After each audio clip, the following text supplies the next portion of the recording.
Good morning, one and all. How the devil are you doing this fine day? I'm going to say good morning to Dan Cullen, who has just arrived. Morning, Dan. Let me press your button on the. That's the wrong button. Bear with me 1 second. Let me get to the right place. There's Dan. Gary Muirhead is here as well. Morning, Gary. Gary, do you have a new logo? Is that new? That doesn't look the way it normally does. Okay. Now something's gone wrong with my screen. What's going on? That's better. That's much better. Good morning, everyone. How the devil are you doing? Nice sunny day today. Is it sunny in Brighton? Is it sunny up in Scotland? Something's going awfully wrong over on Instagram because I'm about that big over on Instagram. I don't know why that's going on. It's just popped back. Okay. So yes, this morning I woke up and you get the usual notifications. According to Facebook this morning, 7 years ago today, roughly now actually, I was at Schiphol Airport over in the Netherlands waiting to catch a plane to Japan. I was going to Japan this day 7 years ago. So I'm going to go back to that in just a moment. Let's have a look. There's Dan saying, nice logo, Gary. Yes, your eyes don't fail you. Mark Whiting is here as well. Dan isn't in Brighton. He's in Hemel Hempstead. I think I prefer Brighton given the choice. Ken Hatcher has got all of the sunshine. Mercy Johnson saying Jambo, and Jim Turner is here as well. Morning, peeps. Right, okay, so now we've got a fair old contingent of people here. As I was saying, 7 years ago, I went off to Japan. One of the most memorable overseas trip of my entire career. Unfortunately, 7 years ago, I had a YouTube channel. I've had a YouTube channel for about 18 years actually, but back in 2019, all of our videos kind of languished in a dark corner of YouTube. We didn't have this show, obviously. We didn't have the audience that we've got now, and as a result, some of the footage we brought back, or I brought back from Japan, kind of didn't really get aired. The video I'm about to play you did get a couple of thousand views, admittedly, but it has kind of languished, which is a damn shame. Now, admittedly, it wasn't shot on the quality of camera that we've got today. Obviously, the last 7 years, we've invested in half a dozen new cameras in that time. But it was a trip, a once-in-a-lifetime trip, not just to Japan, but the biggest demolition project in Japan at that time, and it was actually at the Sagami plant, which is a former Caterpillar factory. So to celebrate the fact that it's 7 years since I was there, I thought I'd start the show before we even get underway. I'd start the show with this.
Seven years ago, and Gary saying, all cat machines, of course, no great surprise with that. What was interesting was on the way, before we went, I was told by Caterpillar that we were going to one of their old factories, one of their old dozer factories, produced excavators as well, that we were going to see more than 80 Caterpillar machines in action. And I remember thinking, really?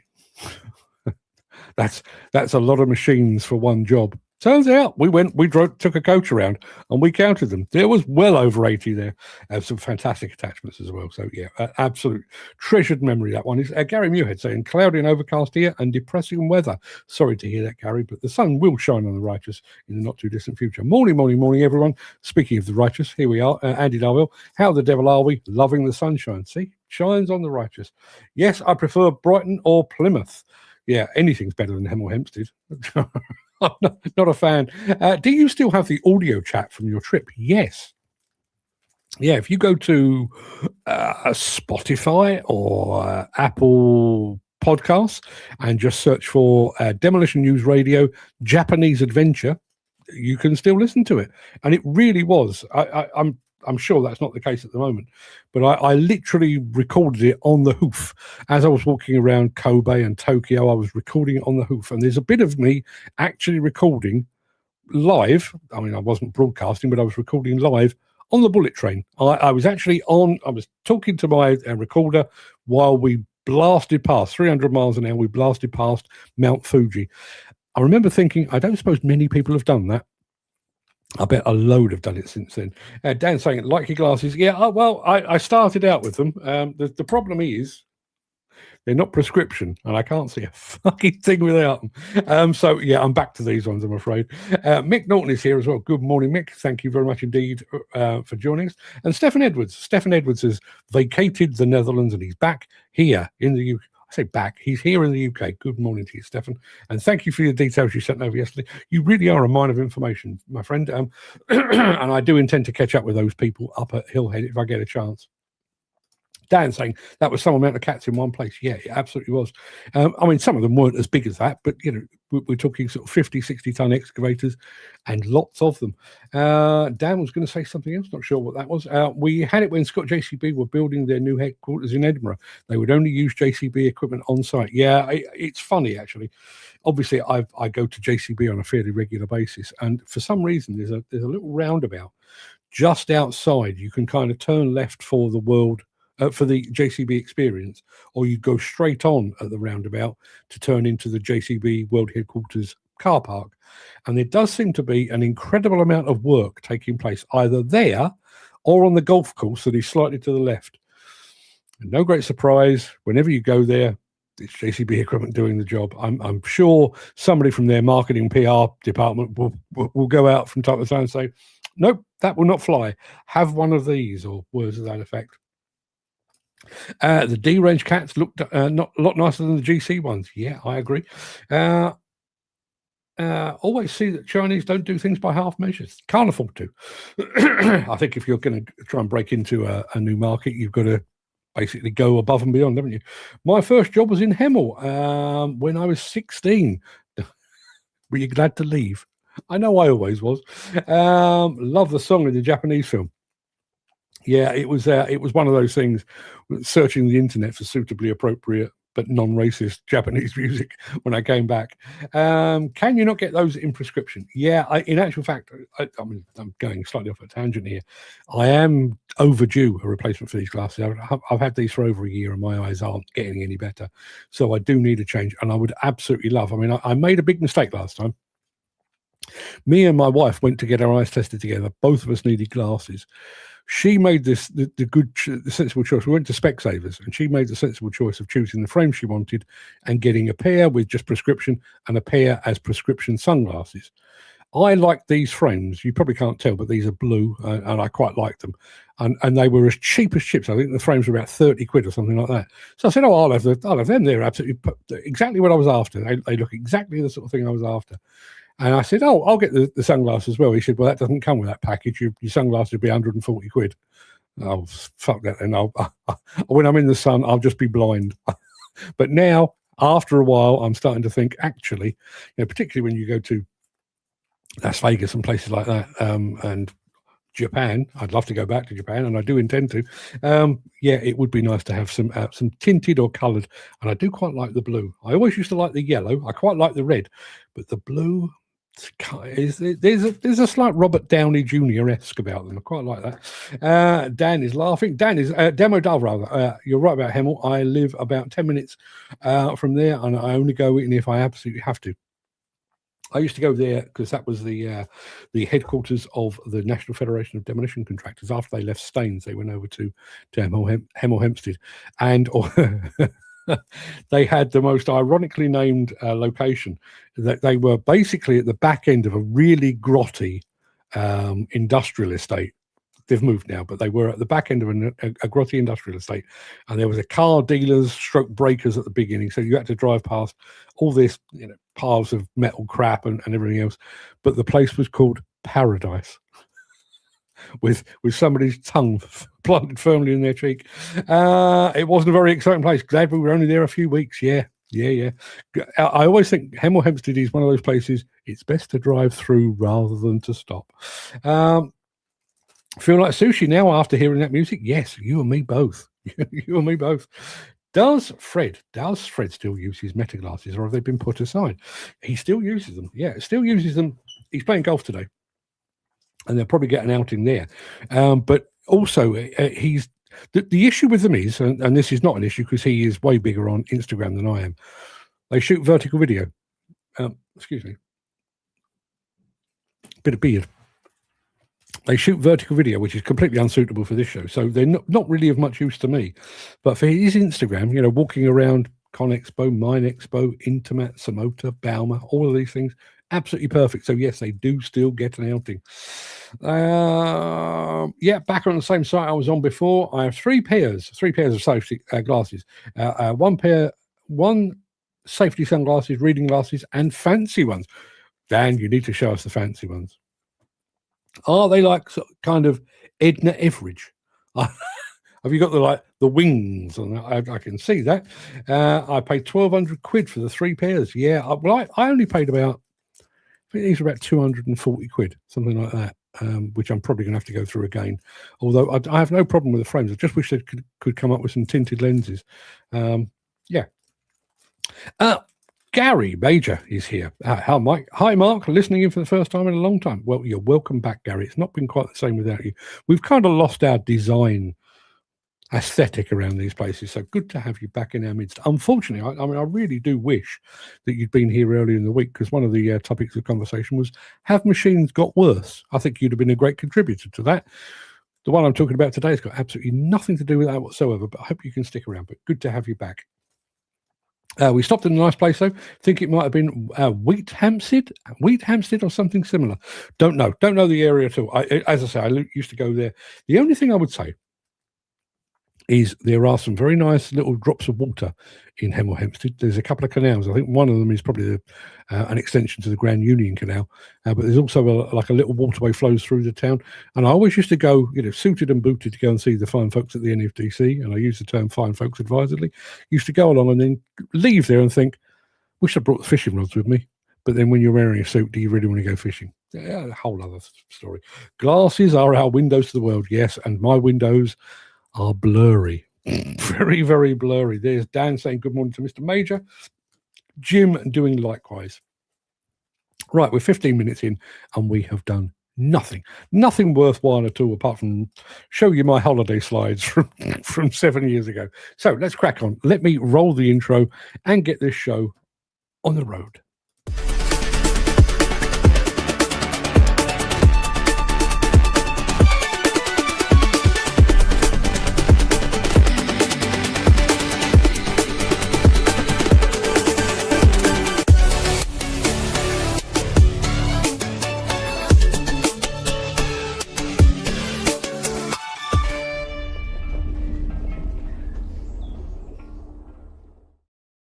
And before I tell you what's in the show today, we've just had this from Andy Thornton. Morning, Mark. Morning, all. Happy long weekend, everyone. Yes, don't forget, long weekend.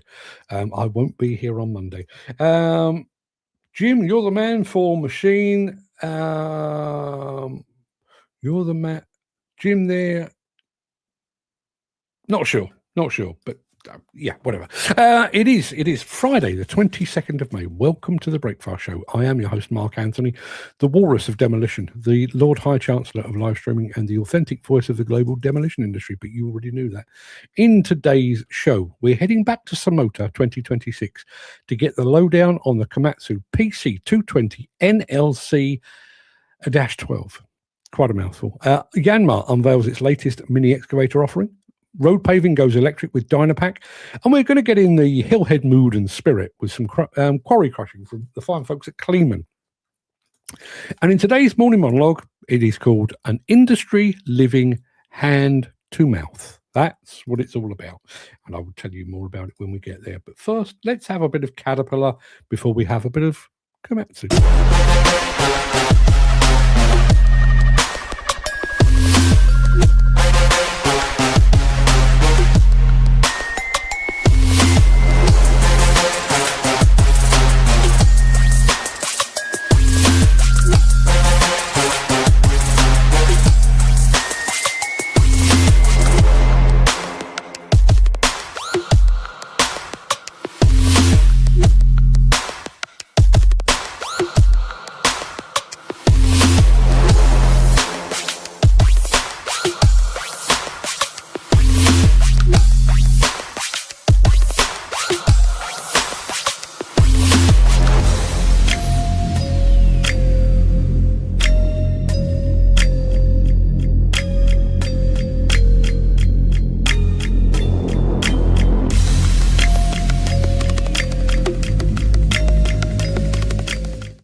Yeah, thanks for coming back on that, Dan. It now makes more sense, and I think it's a very good point. Jim, Mr. Major, so Jim Turner, meet Gary Major. Gary Major, meet Jim Turner. Could be your man on innovations on machines. Yeah, just to explain very quickly, Gary, if you're still paying attention. We have a man in our midst here, veteran of the industry, who has many, many, many ideas about new machines, improvements to existing machines, and so on. The two of you should probably have a chat. And speaking of chat, as Gary has just said, morning all. Yep, I have plenty of thoughts about who's realistically improving and who's slipping. That's a good pub chat. Well, Gary, Jim, have a pub chat. Not necessarily at a pub, although obviously that would be preferable, but have a chat. I think there's much to be learned from either side. Anywho, we're going to SaMoTeR to catch up with Vince Porteous. Vince is a stalwart of Komatsu who's been there for ever, basically. He's been a good friend to this show over the years as well. But we caught up with him. I say we. Fred caught up with him at SaMoTeR to talk about the new PC220 NLC-12. Hello, I'm Vince Porteous, product manager for crawl excavators for Komatsu. Today we are at the SaMoTeR Fair 2026, and our main machine on display today is the PC220 NLC-12.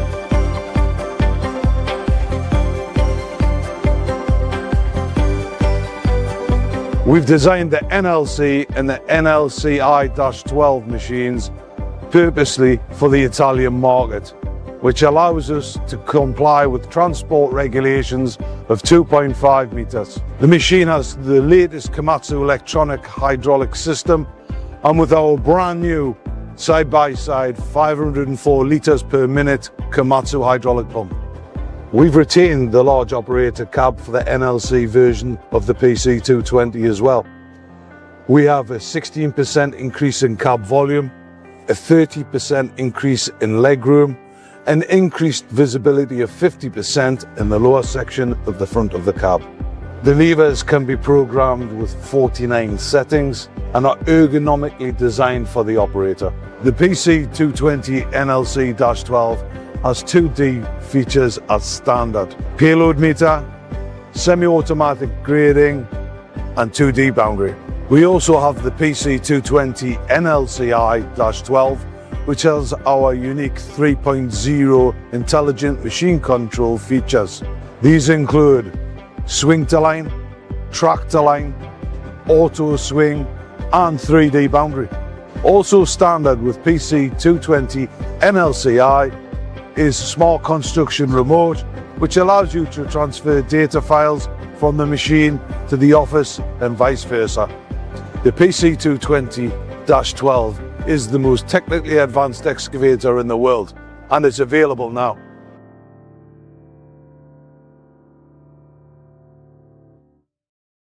Yeah, Dan saying, first of all, he says, really nice looking machine. Can't wait to get on one to see what they're like. Well, good. All that Vince said, I agree. I thought I was doing an introduction between Gary Major and our friend Jim, but apparently No need. Jim and I chat often, apparently, and Jim says much the same thing. I have the crack with Gary. I admire his expertise. It's just a shame he isn't a gaffer at JCB. I think we'd pool our thoughts and everyone would make money. Maybe JCB should be listening. They actually do. It's quite interesting. A couple of the things that I've put up, part of this show, but also over on LinkedIn as well. Lots of JCB people looking at it from around the world, JCB Asia and stuff. Dan says, I'd also like to have a chat with Gary as well about things. I used to follow him on LinkedIn, but he's no longer there, unfortunately. Well, whereabouts are you? Gary, if you'd like to have a chat with Mr. Cullen, please let me know and I'll put you in touch in another way. 68 decibels noise level inside the cab. Well, good for that, Komatsu. Yeah, absolutely. Listen, given that Gary is in our midst, I feel free to shoot me down, but I do actually think that that PC220, the Dash 12, is currently peak excavator. I think that's a thing. What do we got here? Justin Taylor over on Instagram. Auto grading, is this a new thing? It's one of a number of new features on the Dash 12 machine. Go and have a look at the Komatsu website. There's some really good information there on the Dash 12 machines. I think you'll enjoy it. Gary says that's the last blast on site today, and the last of the rock extracted. Over 1 million tons of rock removed from the cutting. Wow, 1 million tons. Yeah. Although if you were to take that to the HS2 site, as we were discussing yesterday, they'd probably lose it. We'll save that for another time. Somebody else just said something to the chat. I'm still on LinkedIn, chaps. Yeah, Gary, you are, but Gary, our friend Dan isn't. That's the problem. So if there's some way that you could touch base elsewhere, let me know. We're talking Yanmar. Yeah, we've gone from big excavators, well, relatively big excavators, to some quite small ones in a second. If you are enjoying this episode, please consider supporting the show. You can leave us a tip at buymeacoffee.com/demolition news. Yeah, Jim says, I think you need an evening show with Gary on it. Gary and I have discussed it. We were actually talking about doing it with Gary and one of his colleagues some time ago, a good year ago, I would imagine. And for some reason, it never came off. But Gary, I'm still open to it because I think given the fact that we're at the cusp, obviously, of the fuel revolution, that's one thing, the advent of technology and so on. But also going back to the discussion we had earlier this week, are machines getting better or worse? I think Gary would be a good person to discuss that with. Gary, the door is open should you wish to do that. Well done, Gary. How much longer is your site in operation? Gary, I'll leave you to answer that, because while you're doing that, I'm going to take you to see the new Yanmar excavators.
Very smart. Jim says, Mark, let me know if we're having the crack after Hillhead. If so, what day? I'm only going to be there on the Tuesday. And I would like, ideally, to do that chat while we're at the show. I mean, partly for backdrop, but also because I'm going up on the Monday night, staying Monday night, going to the site or going to the quarry on the Tuesday, and then just literally turning tail and coming back so that I can carry on with the show. So ideally, if we can grab 10, 15, 20 minutes at the show somewhere suitable, that would be my ideal on the Tuesday.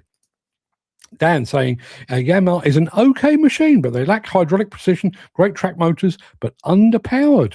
Not my experience, but okay. A couple of months more, Dan, and then the next project is still a hydro project, and we're constructing a massive dam and have to move over 5 million tons of rock. You don't mess about, Gary, do you? 1 million tons here, 5 million tons there. That was 8 tons. That was the 8-tonner I was on in Gloucester a few months back. So, well, you are clearly speaking from experience. We're doing something slightly different in just a second. We're going to be talking road paving, but electric. Since the finance bill came into effect in April, the construction industry has seen a surge of fuel thefts. The rising cost of living has placed an additional risk of theft by employees and contractors, as well as opportunistic thieves. By using diesel dye and placing warnings of its use, you are sending a clear message that this is your fuel.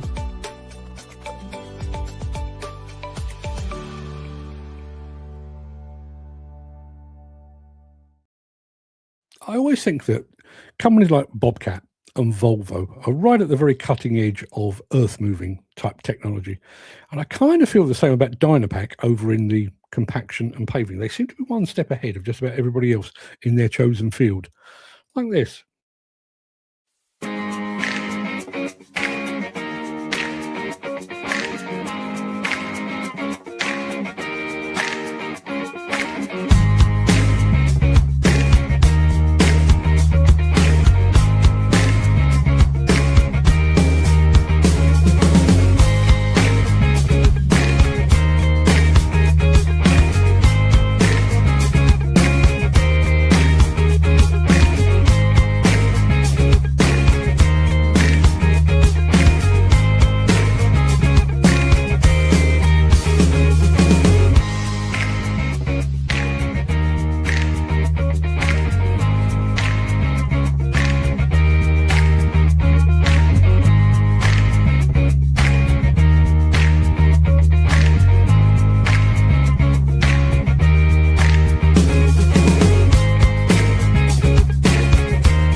There you are, electric road paving. Jim, sounds like we need to have a crack first thing over a brew then. You might want to get off before me. I probably will. So yes, make sure that we make plans before we actually get to Hillhead, because we all know what the connections are like up there. The ability to actually phone each other, not a chance. Chris Ford says, only just made it. Morning, men. Good morning, Chris. Unfortunately, we changed things up again today, and you've missed out in a very, very big way. You know, we normally do dancing girls and free money. Today it was dancing money and free girls, and you missed it. Yeah, snooze you lose, my friend. You snooze you lose. Yeah, Dan, it's going to be a £1 billion project. Wow. They don't just make fantastic compaction equipment. No, they don't. They make many things. Part of the Fiat Group, same as Bomag, but Fiat Group, one of the biggest. Kind of on the periphery of what we look at here, but yeah, very, very big company indeed. What have we got here in the chat? Chris Phil saying, just my luck. Yeah. And the free girls today were particularly fine. What can I tell you? Hillhead. We've been talking about Hillhead. We're going to touch on it again, and then I'm going to show you a bit of crushing.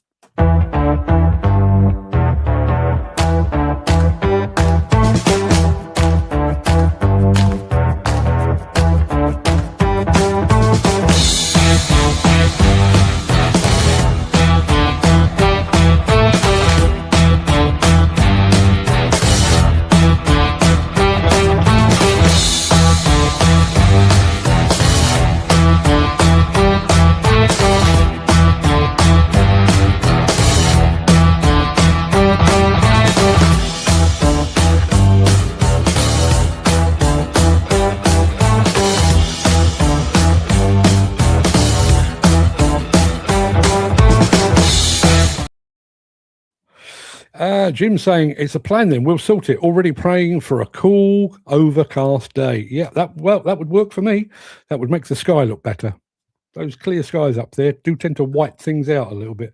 There's no such thing as a free lunch. Women and girls fall into the same category, I suspect. I suspect much the same.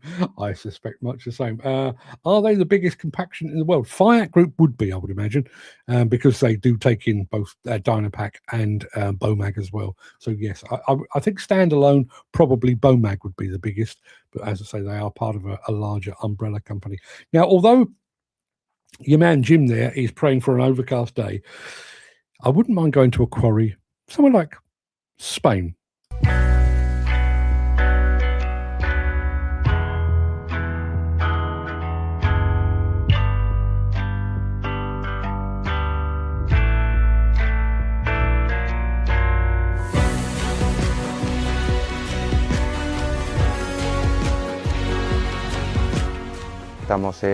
We are here in a quarry in Alameda de la Sagra.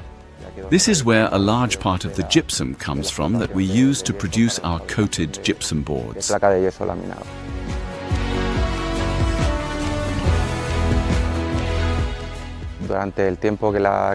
Over the years, we have tested many different machines. Today, we deliberately choose Kleeman, primarily because of the low operating costs, the reduced fuel consumption, and the consistently high material quality we are able to achieve.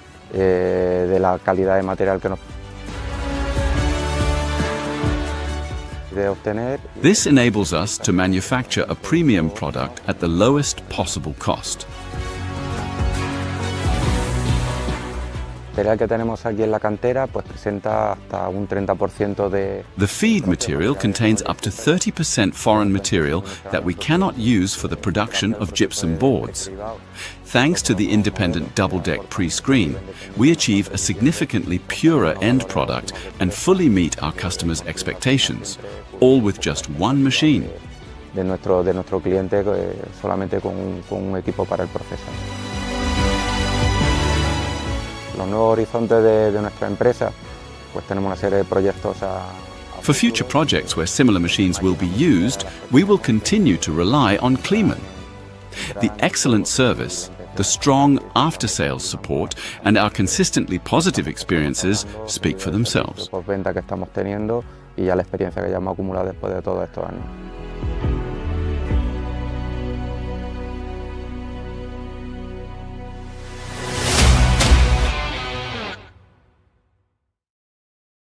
You'd get a serious tan working there, I reckon. Dan has got a 10-minute walk to his ADT. Well, Dan, keep us switched on if you possibly can, because the morning monologue is coming up. That will keep you company pretty much for the entirety of your walk. Now, Gary, red rag to a bull. Red rag to a bull. Is there any other sponsor you're working with at Hillhead? No. No, there's not. And let me tell you why.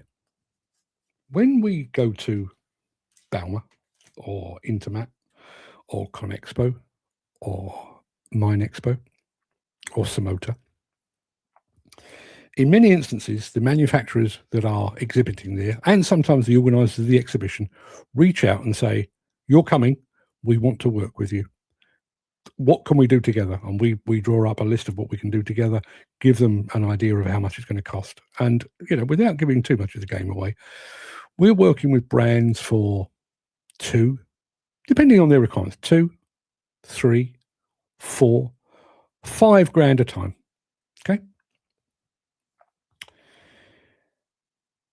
We reached out to a few people for Hillhead this time around, and we had one response that came back, which kind of, I laughed. That's how ridiculous it was.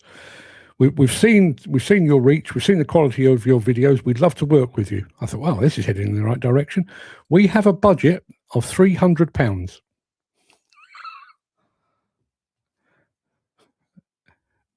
I showed it to Fred and said, this outfit want us to do what we do and plaster it across the Breakfast Show, across, we've got about 1.5 million followers across our various channels. They want to blast it to 1.5 million viewers for 300 quid.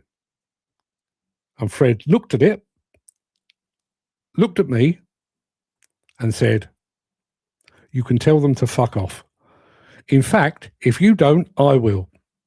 So no, in answer to your question, we are not working. We work, I mean, this is a weird one. We work with Volvo. I'm up at Volvo a couple of weeks' time in Sweden. We have nothing to do with SMT whatsoever. I'm going to a Komatsu event about a week after that, which is be the first UK Komatsu event I've been to in probably a decade. Yet we work with Komatsu UK, we work with Komatsu America, Komatsu Europe rather, and Komatsu America. You get to the UK and everybody wants something for nothing. You know, we've seen you've got 1.5 million followers. We'd like to broadcast our wares to your 1.5 million followers. Okay, we've got £3.50. Fuck right off. Not happening. Malcolm Dyke says, hope the organisers of Hillhead get the visitors in quicker than there last time.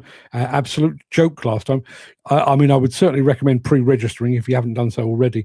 But yes, it can. And I have to say, I mean, I like Hillhead as a show. I really do. But that slalom that you're forced to undergo at the pavilion, you know, you've got to walk past 112 tiny booths selling knickknacks, none of which are of any interest, just to get out into the open air, just to start your half-mile trek down to the face where the actual work is taking place. I find that very, very annoying indeed. It's a bit like, you know, when you go to a supermarket and all you want is a can of baked beans or a loaf of bread. Where is the loaf of bread? The loaf of bread is about as far into the back of the shop as it's possible. You've got to walk past the dog food and the bleach and the floor cleaners and fuck knows what else just to get a loaf of bread. Hillhead does exactly the same thing. And I do think it's serving the wrong people. You know, if you're admitting the fact that those knick-knack providers aren't going to attract a crowd, they're not going to attract a crowd. There's a pavilion down on the actual quarry floor. Put them in there, and if people want to go and find them, they will. But to force you to go back and forth and back and forth and back and forth. I mean, it used to be you'd go back and forth. It's now 4 or 5 times, just one after another after another. And I've got to be honest with you, while I'm walking through there, I'm on my phone. I'm not looking at them at all. Don't care. Gary says, my good friend works for Kleeman selling crushers. He said he was told they were hoping to sell John Deere equipment into the UK. Our prayers have been answered. I would love to see that. I'm kind of trying to get onto Hillhead, but not sure. Listen, it's a good show. It's a great day out, but it is quite a long way away. And, you know, you do have to do the pre-show slalom, which I'm sure it's me. I'm sure it's just me getting old and grumpy, but every time I have to do it, it's like, oh, again, really? And the drive up the hill, and you know, everybody that goes to Hillhead knows if you can be on the bottom tier of parking, it's a nice easy walk down to the registration, nice easy walk down to the faces as well. And you get there and there's not many people in front of you and you're driving along thinking this is fantastic, and you drive up the hill and out steps the spotty 17-year-old with the high-vis vest who insists you park at the top of the hill somewhere just above the clouds, which means you've now got to wait for a bus to take you down and down and down. Am I looking forward to it? I'm not sure I am. Another point, the machines on the face were stood still more than working last time. Visitors go to watch the machines working. Yeah, there was a real disconnect last time, and it's not their fault. I mean, I think they've made a conscious decision. But the way that the face used to work back in the day was everybody took a turn. So over to the right-hand side of the face, as you're looking at it, is where the Caterpillar finning stand is. So Caterpillar and Finning would have a bunch of machines working, and then they'd stop and Liebherr would take over, and then they'd stop and Hitachi would take over, and they'd stop and Devellon would take over, and so on down the line. The last couple of shows, Caterpillar and Finning haven't gone with much in the way of equipment. They've been more focused on systems and SaMoTeR and stuff like that. And some of the manufacturers, I mean, I know Fred wanted to shoot one of the I think it was a Hyundai machine. And it was literally, I mean, it was closer to the car park than it was to the face. So even with a zoom lens, it was like, Jesus, it's fucking miles away. I think they've lost sight of just what people go to see. It's not to wander around knick-knack providers. It's not to stand around in the sunshine. They want to see kit moving, and they want to see it as close as is humanly possible. Another thing that annoys me less than it annoys Fred, but it's annoying nonetheless. You go to, I was in SaMoTeR a couple of weeks ago, and they've got, for example, steel wrists are operating. And they're digging. It's in a car park, so they've got a pile of sand or whatever. And if you wanted to, I wouldn't advise it, but if you wanted to, you could reach out and actually touch the equipment. Hillhead, because it's the UK and because everything has to be safety upon safety upon safety, they've not just put a fence between you and the equipment moving, they've put a double fence. It's like this wide. So if you're trying to film, which I realise not many people are, but it makes our life almost bloody impossible. I don't know. I mean, I'm all for safety. I'm all for health. I want people to go to Hillhead, have a good time, and go home with all their limbs intact. But as there you are. Malcolm says the buzz wasn't there. When I can get his comment to play. Malcolm, let me tell you, you really summed up my feelings. Back in the day, I mean, for the last 30 plus years, every other year, go to Hillhead, be there for 3 nights, go up on the Monday, do Tuesday, Wednesday, do the show on Thursday, but then drive home afterwards. I'm going for 1 day this time. And I'm kind of doing it because I have to. I'm sure I'll enjoy it. I'll get to meet up with Jim and anybody else that's going to be there. But I just lost a bit, I think. I've got to be honest with you, and I will get to the monologue in just a moment. I'm pretty much done with British exhibitions. I didn't do the last plant works, no regrets. I'm not going to do the next plant works at the NEC, and I'll have no regrets about that. I don't do the executive hire show because it's too small, and I just don't think we do them particularly well. Particularly when I know I'm lucky. I know I'm lucky enough to experience shows in Vegas and Munich and Paris and Verona. I realise that, but when you look at what they do as opposed to what we do, sounds like you're really up for it, Mark. I'm basically dragging Fred with me. He doesn't want to go at all. I'm going because I kind of need to. He is going purely because I've insisted that he does. Mick Norton says, just received the water bottle prize. Many thanks. Well, Mick, it's arrived just in time because it is going to be a warm weekend. No excuses for you being dehydrated. I hope Hillhead exceeds your expectations, Mark. Malcolm, so do I. I mean, I'd like nothing more than to come back with a camera absolutely rammed with great stuff, good conversations had all around, nice weather, a really exciting day out. Not really expecting it. Hillhead has been steadily dropping off for years. I'm not going to Plantworks either. The NEC is not the place for it. Nope. Funnily enough, and I don't know the guy, so this is not a personal thing. When I was at Con Expo, I was stood on the Topcon stand waiting to start filming a guy. And a guy from the new owners of Plantworks walked past, a company called the 19 Group, and I spotted his badge. And there was a bit of me that thought, should I reach out and say, oh, 19 Group, we don't know each other, but this is... And I looked at it, I went, I don't care. I genuinely don't care. Not interested at all. Gary says, not only is it good to see things getting down and dirty, it'd be nice to see another dog potter. Anyone who went to the old SED will remember the crowds his stunt operating pulled in. Yeah. And again, I need to emphasize, I want people to be safe. I want people to be secure.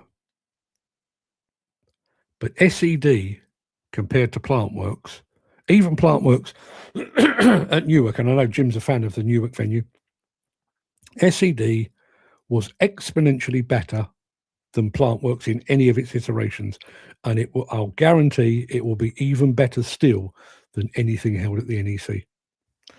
Malcolm Dyke, he's got his water bottle as well. We should have a fully hydrated group of people. Yeah, there's Jim saying Newark was a great venue. I didn't get there, unfortunately. Don't need that. That's somebody trying to advertise their wares. Be off with you. It is that time. That's about it for the main part of today's show. I'm going to roll the outro in just a second before leaping gazelle-like over into my morning monologue. If you can't stick around for that, please stay safe, look after yourself, your family, your friends, and your colleagues. And I hope to see you again very soon. I'll be back on Tuesday, and it's a weird old week next week. I'll be here on Tuesday, and I'll be here on Friday. Rest of the time, I will be in the Czech Republic. But if you do have the time and the inclination, I'll be back immediately after this.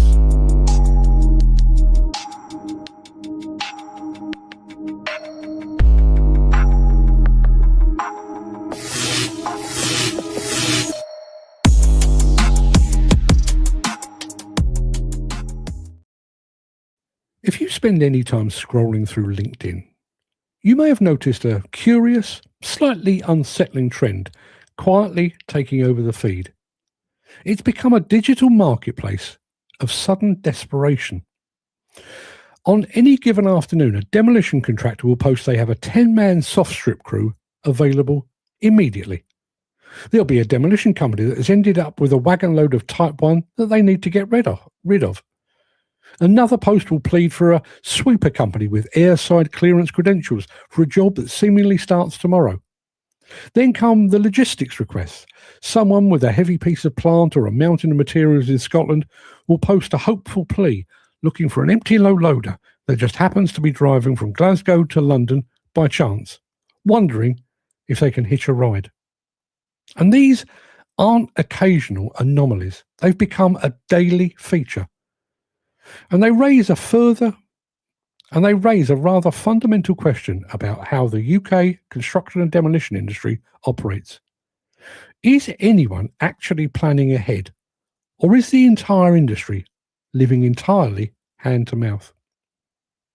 When a business proudly posts that their soft strip crew is available immediately,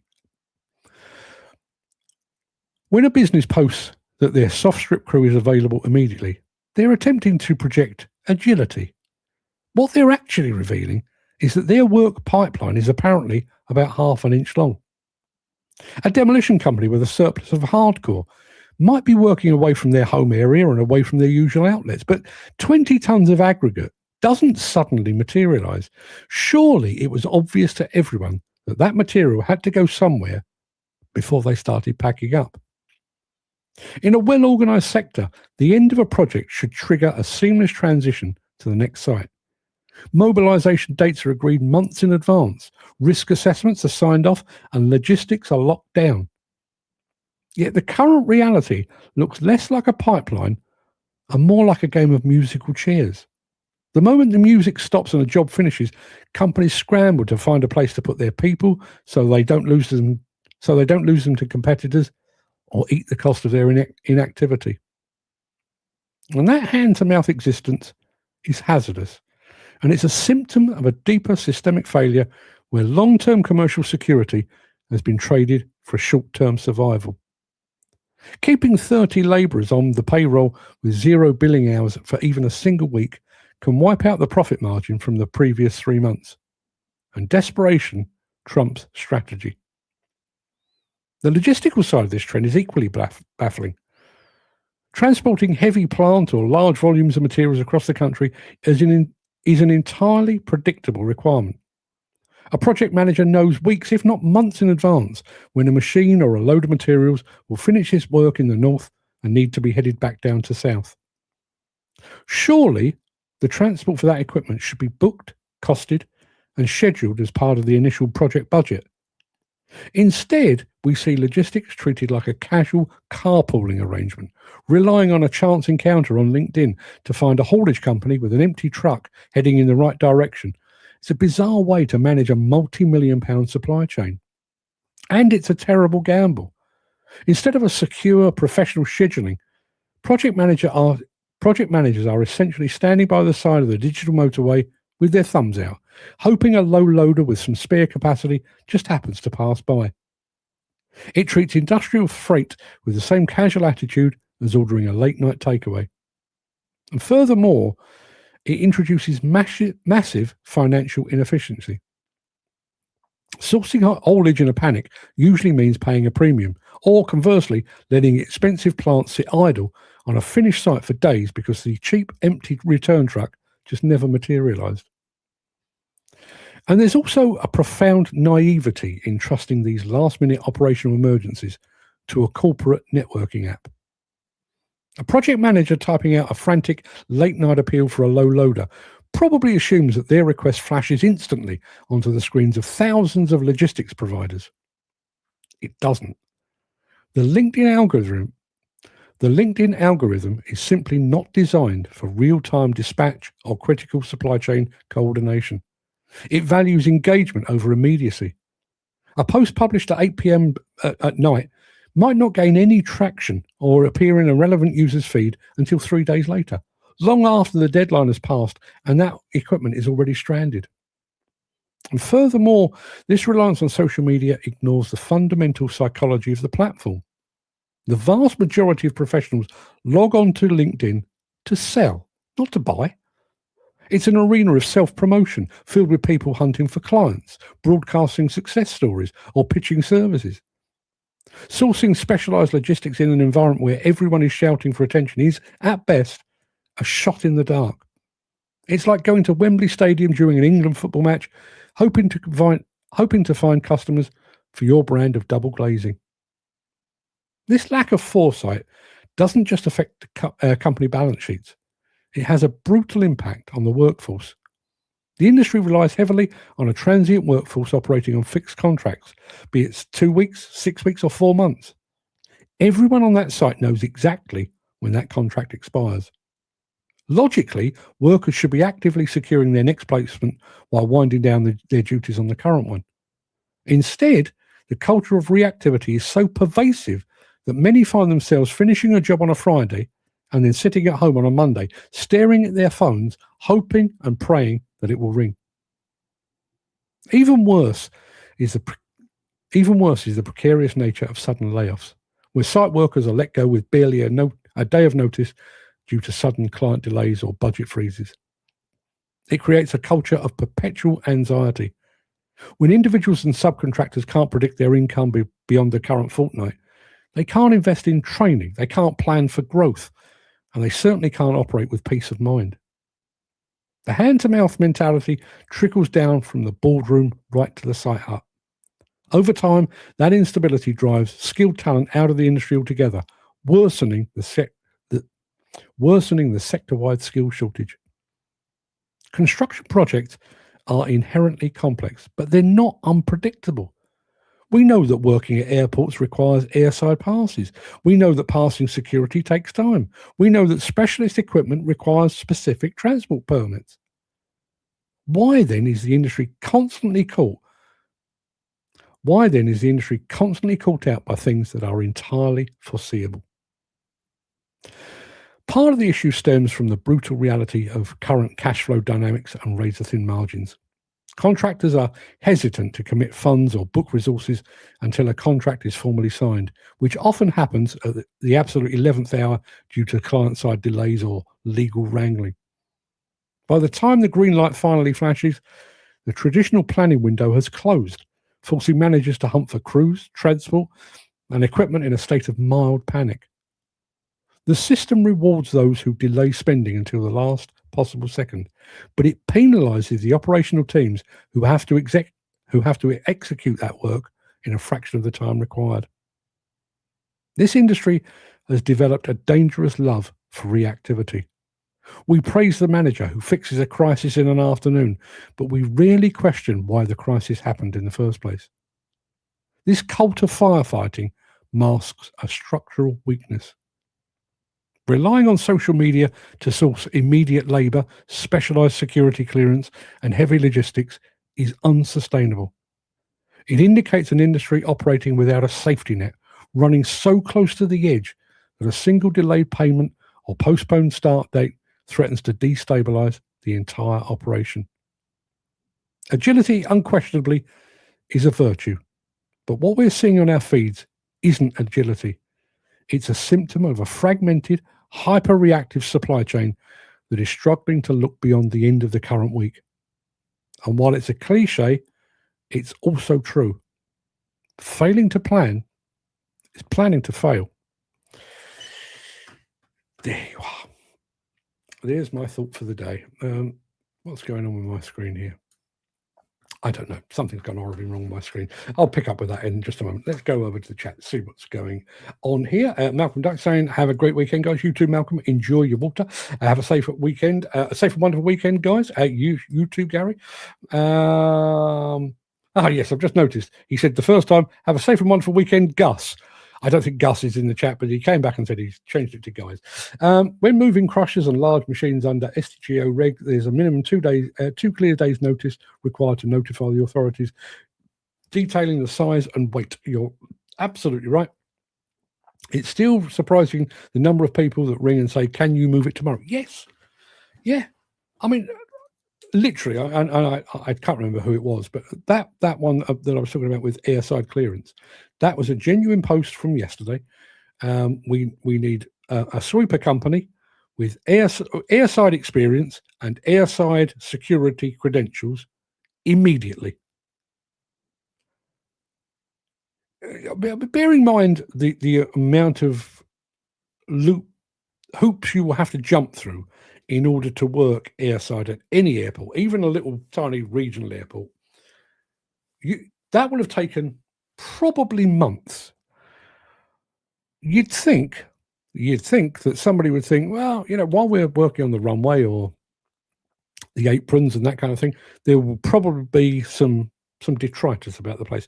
And we don't really want aeroplanes rolling over bits of debris. So we're going to need a sweeper. Yeah, that seems like a perfectly reasonable thing. Should we book the sweeper? No, sod it. Wait until the very last minute, and then we'll advertise it on LinkedIn and keep our fingers crossed. What? Who does that? And the soft strip gangs. I mean, I'm sat here, as I say, I spend a ridiculous amount of time on LinkedIn, and I'm probably for all the wrong reasons. But the availability of a soft strip crew, we've got a highly experienced, very well trained, highly educated, whatever, team of soft strippers ready to go today. Now, I guess some people might look at that and think, well, that's bloody handy because I just happen to need I don't believe this to be the case, but that's dead handy. I happen to need a soft strip crew right this second. That's really come in handy. Personally, I'm looking at thinking, why haven't they got any more work? Are you really flying by the seat of your pants? And if you are flying by the seat of your pants, what assurances can you offer me that your crew, A, will turn up, and B, won't vanish halfway through the job when they've had enough, or when they're not being paid? I genuinely, it was one of those things. I saw it yesterday. It's like, is that really how we're operating? And the materials thing, we've got 20, 30, 50 tons of type 1 here. Well, good luck. There's a couple of quid there to be had. But bearing in mind that is a saleable resource. Why is that not planned? There's potential income to be had there. Surely you should be organising the sale of that material, not at the end of the job, but while the job is going on. It just makes no sense to me whatsoever. I genuinely don't get it. And the biggest thing, I did try to find this and I couldn't, but I'm going to relate to other social media platforms because I know them rather better.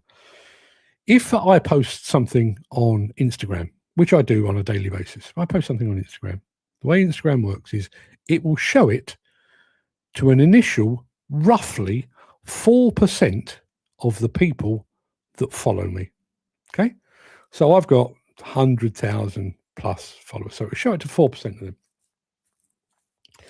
If the reaction from that initial 4% is good, if I get a lot of likes, a few shares, a couple of comments, whatever it might be, then Instagram's algorithm will then share it to another 4%.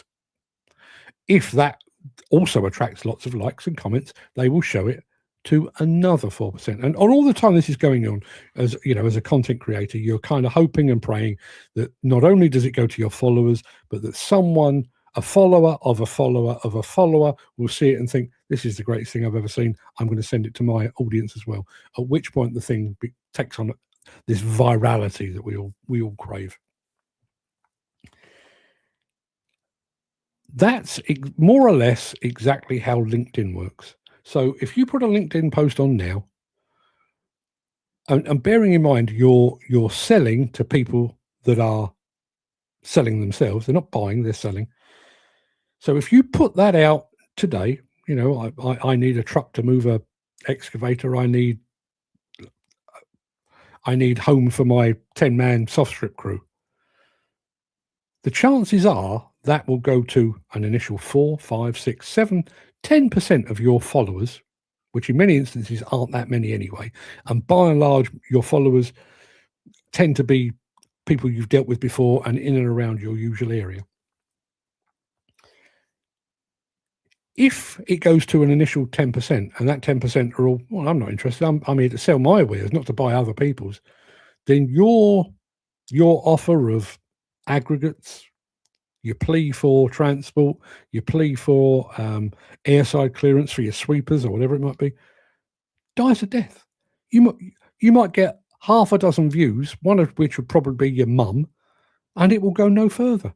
It's a complete waste of time in every single metric by which you can measure social media. Go over to the chat. Andy Darvell. The 6 Ps. Prior planning prevents piss poor performance. Absolutely. I don't know how many years ago I was taught that. But let's go back to the type 1, because the type 1 is one that just blows my mind, right? So you've priced a demolition job. You've priced to take down whatever it is. You're going to take it down to slab. You're going to leave the slab completely clean, but as a result, you're going to end up with all this material. But you've got an on-site crusher, and you're going to put it through the crusher, and you've actually, at the point that you were doing the job, you'd already calculated, well, that's going to produce 150 tons of hardcore of varying degrees or varying grades. So you factored all that in. So why then are you packing away the equipment and then putting posts on LinkedIn saying, we've got 20, 30, 50 tons of type 1 here. Does anyone want it? You calculated this months ago. How are you still trying to figure that out? How haven't you sold it already? Go out to your usual customer base. We're working on a job 6 weeks' time. We're going to have 50 tons of 100 tons, 200 tons of hardcore. You're working on a site. You need some fill. Any good to you? Yeah. Put us down. When will it be? 6 weeks, 7 weeks time? Yeah, not a problem at all. Just tell us when, and we'll come and pick it up. Not on LinkedIn. Dan saying, have a great bank holiday weekend, lads. I certainly intend to. Sale of materials while the job goes on. Did we not cover that yesterday? Yeah, we sort of did. Dan says, or if they land on site off their tits on alcohol and drugs, lack of registration, it's ridiculous. It's a slightly different point, but yeah. That comes down to planning. Let's plan not to have any drunks or drug addicts on our next site. I just find it so disappointing, frustrating, annoying. And what I find bizarre with some of this, and maybe it's because and maybe they're not doing it themselves. Maybe they have a PA or a secretary. But some of the messages I'm talking about are coming from managing directors, or they're on the managing director's account.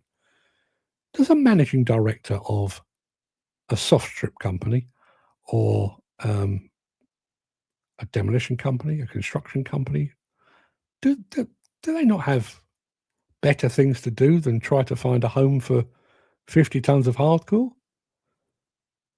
Surely?